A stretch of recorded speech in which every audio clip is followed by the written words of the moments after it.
Kita tahu bahwa situasi zaman ini, saat ini tidak menentu. Kita melihat perjalanan hidup manusia di zaman akhir ini. Mereka sendiri tidak bisa memprediksi karena virus corona di belahan dunia manapun saat ini sedang melanda dunia. Jadi mau orang pergi menghindar pun dari virus corona, mereka nggak tahu mau menghindar kemana. Karena setiap negara virus itu di mana-mana ada. Tapi kalau kita berjalan bersama Tuhan, mau dimanapun kita berada, kita tidak akan khawatir. Karena Tuhan kita pasti akan menjadi pembela kita. Amin. Mengapa Tuhan bela kita? Ya, penyebabnya ialah karena hidup orang percaya itu berharga di mata Tuhan. Jadi kita ini berharga. Asal kita hidup di jalan Tuhan, kita ini berharga di mata Tuhan. Jadi kemanapun kita pergi, pasti akan berada dalam pembelaan Tuhan, berada dalam penyertaan Tuhan. Sebagaimana bangsa Israel ketika mereka keluar dari Mesir, masuk ke tanah Kanaan. Tapi karena mereka berharga di mata Tuhan, di saat tidak ada jalan pun, laut pun bisa Tuhan ubah menjadi jalan bagi bangsa Israel. Karena mereka berharga di mata Tuhan. Mengapa mereka berharga? Karena mereka itu adalah umat pilihan Tuhan. Amin. Jadi mari kita jadikan diri kita menjadi umat pilihan Tuhan, supaya kita berharga di mata Tuhan. Tema pada pagi hari ini, saya mau berbagi berkat bagi kita semua ialah hidupku berharga bagi Allah. Hidupku berharga bagi Allah. Jadi sebelum Tuhan menghembuskan napasnya ke patung tanah liat, di mana patung tanah liat ini dibuat serupa, segambar dengan Tuhan. Patung itu tidak ada harganya, tidak ada nilainya. Tapi ketika Tuhan hembuskan napas kehidupan ke dalam patung tanah liat yang dibuat serupa, segambar dengan Tuhan, akhirnya patung itu menjadi ada nilainya, menjadi berharga, menjadi bernilai setelah Tuhan hembuskan napas kehidupan. Tapi ada saatnya kita yang sudah menerima napas kehidupan itu, ketika nanti Tuhan ambil kembali, kita ini tidak ada lagi nilainya. Dan status kita bukan lagi manusia, melainkan mayat. Jadi selama ada napas yang Tuhan berikan dalam hidup kita, kita ini berharga di mata Tuhan. Mata Tuhan tertuju kepada kita. Tapi begitu nanti napas kehidupan ini Tuhan ambil kembali, disitulah tubuh yang terbuat dari tanah ini tidak ada lagi harganya. Ini akan kembali menjadi tanah, di kuburan, dimakan cacing dan membusuk. Tidak ada lagi nilainya. Jadi selagi masih hidup, mari pergunakan waktu yang ada. Karena selagi masih hidup, kita ini masih berharga di mata Tuhan. Tapi kalau kita hidup tidak di jalan Tuhan, hidup kita ini tidak ada nilainya. Jadi jadikan hidup kita bernilai, jadikan hidup kita berharga selagi kita masih hidup di muka bumi ini. Amin. Haleluya. Jadi di dalam Kejadian pasal 2 ayat yang ke-7, saya bagikan bagi saudara, firman Tuhan mengatakan, ketika itulah Tuhan Allah membentuk manusia itu dari debu tanah dan menghembuskan napas hidup ke dalam hidungnya. Demikianlah manusia itu menjadi makhluk yang hidup. Jadi manusia ini disebut makhluk hidup ketika ada napas kehidupan. Tapi akan berubah menjadi makhluk mati ketika napas kehidupan diambil oleh Tuhan. Dan ketika nanti kita mengalami kematian, dalam Pengkhotbah pasal di dalam Pengkhotbah pasal 12 ayat yang ke-7 di situ dijelaskan. Dan debu kembali menjadi tanah seperti semula, dan roh kembali kepada Allah yang mengaruniakannya. Jadi ada saatnya debu ini akan kembali menjadi tanah ketika roh ini diambil kembali oleh Tuhan. Amin. Disitulah kita ini tidak lagi ada harganya, karena sudah disebut bukan lagi manusia, melainkan mayat. Mayat tidak ada lagi harganya. Haleluya. Jangankan di hadapan Tuhan, di hadapan sesama manusia pun mayat tidak ada lagi harganya. Itu makanya ditanam di tanah, karena tidak ada lagi nilainya. Tapi selagi kita masih hidup, masih bernilai, kita tinggal di rumah. Kadang kalau kita punya harta, tinggal di rumah mewah. Amin. Jadi sekarang bagaimanakah ciri-ciri manusia yang berharga di hadapan Tuhan? Bagaimanakah ciri-ciri manusia yang berharga di hadapan Tuhan selama kita masih hidup ini? Poin yang pertama ialah hidupnya serupa dengan karakter Kristus. Hidupnya serupa dengan karakter Kristus. Di dalam Galatia pasal 2 ayat yang ke-20, di sini Rasul Paulus menyatakan, setelah dia bertobat, setelah dia tinggalkan dosanya, firman Tuhan mengatakan, namun aku hidup, tetapi bukan lagi aku sendiri yang hidup, melainkan Kristuslah yang hidup di dalam aku. Dan hidupku yang kuhidupi sekarang di dalam daging adalah hidup oleh iman dalam Anak Allah yang telah mengasihi aku dan menyerahkan dirinya untuk aku. Jadi Rasul Paulus setelah dia bertobat, dia mengatakan, aku hidup tapi bukan lagi aku sendiri yang hidup, tapi sekarang Kristuslah yang hidup di dalam aku. Berarti kalau Kristus hidup di dalam Rasul Paulus, berarti karakternya, sifatnya, tingkah lakunya mencerminkan karakter Kristus, bukan lagi mencerminkan karakter Rasul Paulus sebelum dia bertobat.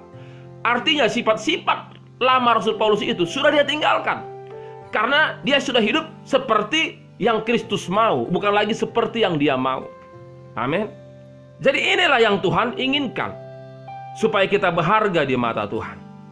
Kalau tidak, kita ini adalah sampah di mata Tuhan, tidak bernilai. Jadi kalau kita ingin berharga di mata Tuhan, mari mulai dari sekarang, jadikan hidup kita ini serupa dengan karakter Kristus. Kenapa Paulus yang dulunya sangat benci kepada kekristenan, tapi begitu dia mengenal pribadi Tuhan, kenapa dia berharga di mata Tuhan? Karena semua masa lalunya sudah dia tinggalkan. Sampai Rasul Paulus mengatakan, aku melupakan apa yang ada di belakangku dan mengarahkan diri kepada apa yang ada di hadapan. Amin. Jadi orang yang sudah bertobat, seharusnya semua sifat-sifat masa lalu harus ditinggalkan. Dan semua sifat Kristus itulah yang harus kita lakukan dan kita terapkan dalam kehidupan pribadi kita. Kalau kita ingin berharga di mata Tuhan, kalau kita ingin bernilai di mata Tuhan. Amin. Itu poin yang pertama. Ciri-ciri yang kedua, manusia yang berharga di mata Tuhan, ada perubahan hidup dalam mengikut Tuhan.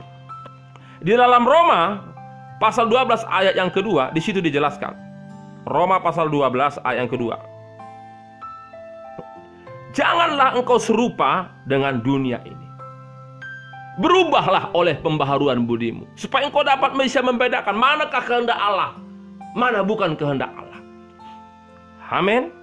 Jadi di sini Tuhan inginkan orang yang ingin hidupnya berharga di mata Tuhan. Kita nggak boleh sama seperti orang dunia, karena orang dunia nggak berharga di mata Tuhan. Orang dunia nggak bernilai di mata Tuhan, kecuali dia bertobat dan melakukan apa yang Tuhan mau dalam hidupnya. Inilah yang Tuhan mau. Ada perubahan dalam hidup. Yang dulunya berjudi tidak berjudi lagi. Yang dulunya mabuk nggak mabuk lagi. Yang dulunya suka selingkuh nggak selingkuh lagi. Yang dulunya suka berdukun nggak berdukun lagi. Yang dulunya suka korupsi nggak korupsi lagi. Apalagi yang suka menipu tidak menipu lagi. Jadi banyak dosa-dosa yang harus kita tinggalkan supaya kita berharga di mata Tuhan. Apa mungkin penipu berharga di mata Tuhan? Apa mungkin penjina berharga di mata Tuhan? Apa mungkin orang yang suka korupsi berharga di mata Tuhan? Tidak mungkin, saudaraku. Itu makanya ketika dia punya masalah, punya pergumulan, punya persoalan, Tuhan tidak tolong. Bukan Tuhan tidak mengasihi orang tersebut, tapi Tuhan benci kepada dosanya. Tuhan nggak pernah membenci manusia, tapi Tuhan benci kepada dosa manusia.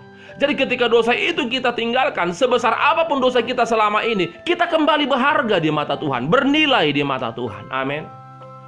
Jadi kita harus belajar tinggalkan dosa itu kalau kita ingin hidup kita berharga di mata Tuhan. Itu poin yang kedua. Poin yang ketiga, kalau kita ingin berharga di mata Tuhan, kita harus siap dibentuk di tangan Tuhan. Siap dibentuk di tangan Tuhan. Saudara tahu, apapun dalam hidup ini, kalau sudah dibentuk, pasti nilainya di atas rata-rata. Emas batangan ketika dibentuk menjadi rantai, menjadi kalung. Emas batangan dibentuk menjadi anting. Emas batangan dibentuk menjadi gelang. Ini nilainya luar biasa. Tapi sebelum dibentuk, dia tidak ada harganya. Jadi kita harus merelakan diri kita dibentuk oleh Tuhan, supaya kita berharga di mata Tuhan. Kalau namanya dibentuk, tentu tentu tidak enak, saudaraku. Tentu menyakitkan. Emas ketika dibentuk, dibakar pakai api, tentu kalau emasnya bisa menjerit, dia akan menjerit. Dia akan berteriak, aduh panas, sakit. Tapi ketika dia sudah terbentuk menjadi kalung, menjadi anting, menjadi cincin, menjadi gelang, baru setelah itu diletakkan di seteling tukang emas itu, akhirnya apa yang terjadi? Banyak yang melirik, banyak yang melihat, dan nilainya pun bertambah. Awalnya memang sakit, tapi nilainya bertambah. Jadi kalau kita dibentuk oleh Tuhan, tujuan Tuhan baik supaya kita berharga di mata Tuhan. Dalam Roma pasal 9 ayat yang ke-20 dijelaskan, siapakah kamu hai manusia, maka kamu membantah Allah? Dapatkah yang dibentuk berkata kepada yang membentuknya, mengapakah engkau membentuk aku demikian? Apakah tukang periuk tidak mempunyai hak atas tanah liatnya untuk membuat dari gumpalan yang sama suatu benda untuk dipakai guna tujuan yang mulia, dan suatu benda lain untuk dipakai guna tujuan yang biasa? Di sini dijelaskan bahwa sang pembentuk, dia punya hak untuk kepada yang dibentuknya. Bahwa tukang periuk punya hak atas tanah liat. Terserah dia mau membuat apa. Mau membuat bejana, mau membuat ini, mau membuat itu, terserah sang pembentuk. Jadi kita ini kan dibentuk di tangan Tuhan. Kita ini adalah ciptaan Tuhan. Terserah Tuhan mau Tuhan bentuk bagaimana kita. Kita mengikuti saja apa maunya Tuhan. Karena pasti tujuan Tuhan baik supaya kita ini berharga, supaya kita ini bernilai di mata Tuhan. Amin. Haleluya. Ya samalah seperti kayu yang ditebang di tengah hutan. Ya awalnya tidak ada nilainya karena dia masih berbentuk kayu gelondongan. Jadi belum dibentuk menjadi papan, belum dibentuk menjadi broti.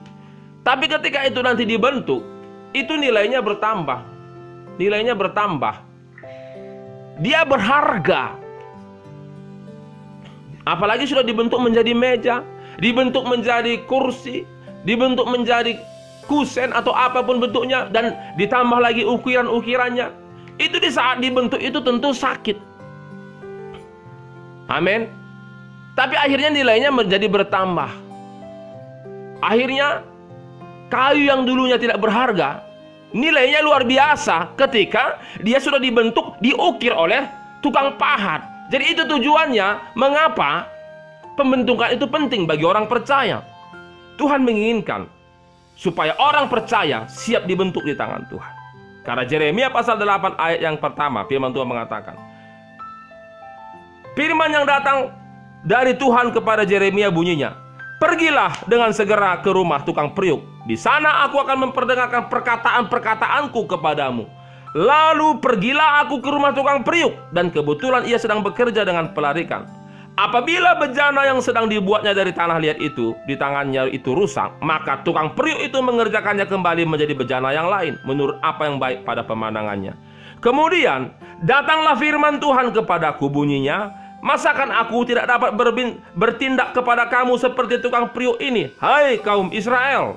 Demikianlah firman Tuhan, sungguh seperti tanah liat di tangan tukang periuk, demikianlah kamu di tanganku, hai kaum Israel. Jadi kita ini seperti tanah liat di tangan tukang periuk. Seperti itulah hidup kita. Suka-suka Tuhan, terserah Tuhan mau bentuk jadi apa kita.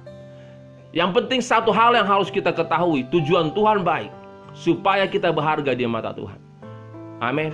Memang dibentuk itu sakit, dibentuk itu tidak enak, tapi hasilnya itu baik. Segala sesuatu, apapun kalau sudah dibentuk, pasti nilainya akan lebih bagus, lebih baik daripada sewaktu belum dibentuk. Jadi kita pun orang percaya, ketika kita dibentuk oleh Tuhan, tentu Tuhan ingin supaya nilai kita semakin hari semakin lebih baik, lebih berharga di mata Tuhan. Berarti melalui ujian, melalui cobaan yang Tuhan perhadapkan kepada kita, Tuhan menginginkan supaya kerohanian kita semakin hari semakin bertumbuh dan berkembang. Ujian itu adalah salah satu cara Tuhan membentuk kita. Cobaan itu adalah salah satu cara Tuhan membentuk kita, supaya kita semakin hari semakin lebih dekat dengan Tuhan, supaya hidup kita berharga di mata Tuhan. Amin. Saudara mau berharga di mata Tuhan? Saudara mau bernilai di mata Tuhan? Mari relakanlah hati kita untuk dibentuk oleh Tuhan. Walaupun saudara merasa sakit saat ini, tak perlu kita menyalahkan Tuhan. Karena ada rencana Tuhan yang terindah di balik semua pembentukan, di balik semua proses yang saat ini kita jalani bersama Tuhan.